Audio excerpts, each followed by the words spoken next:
सोने के पालकिया चढ़ी चलले आंजनो दुल्हा चली भइले ससुर जी के द्वार हे। सोने के पालकी चढ़ी चलले आंजनो दुल्हा चली भइले ससुर जी के द्वार। एक को से गइले दुल्हा दुई को से गइले मिली गइले देशवा के लोग हे। एक को से गइले दुल्हा दुई को से गइले मिली गइले देशवा के लोग। हम तो से पूछिले देशवा के भैया कौन हउए ससुर जी के द्वार हो। हम तो से पूछिले देशवा के भैया कौन हउए ससुर जी के द्वार। तोहरा जे ससुर जी के ऊंची दरवाजा बाण शीशा जड़ल के मार।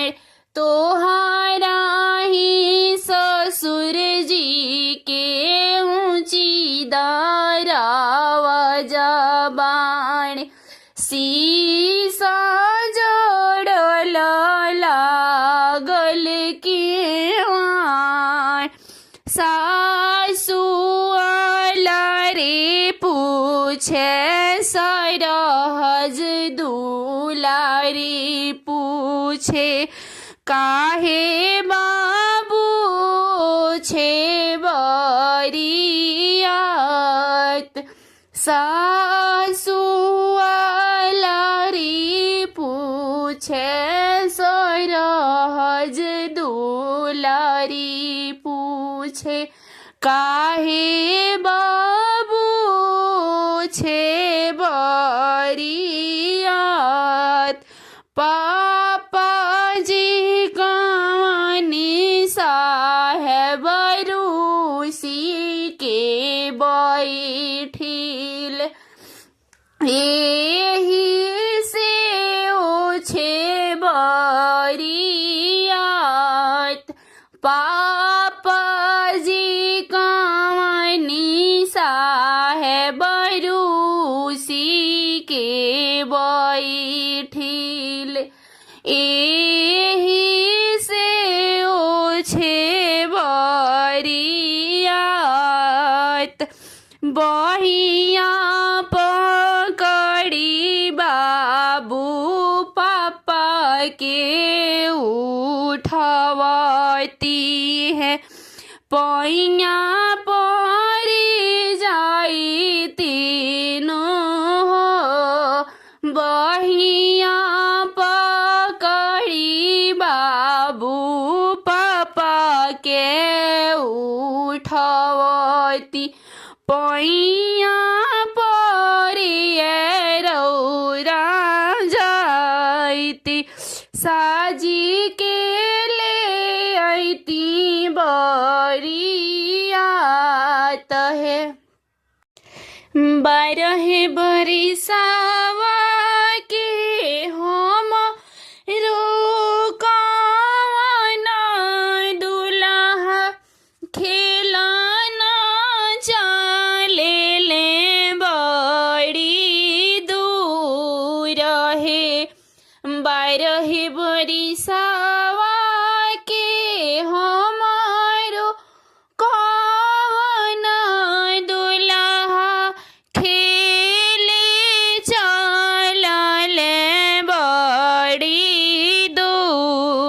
है। ओ नहीं से लेके आइले रातुल सुगाना है। सुगावाले जैब बरियात। ओ नहीं से लेके आइले रातुल सुगावा। सुगावाले जैब बरियात। सब कोई देखेला बरियतिया। सासुनी रेखे जोड़ी हंस। सब कोई देखेला बरियतिया है। आमानी हारे जोड़ी हंस।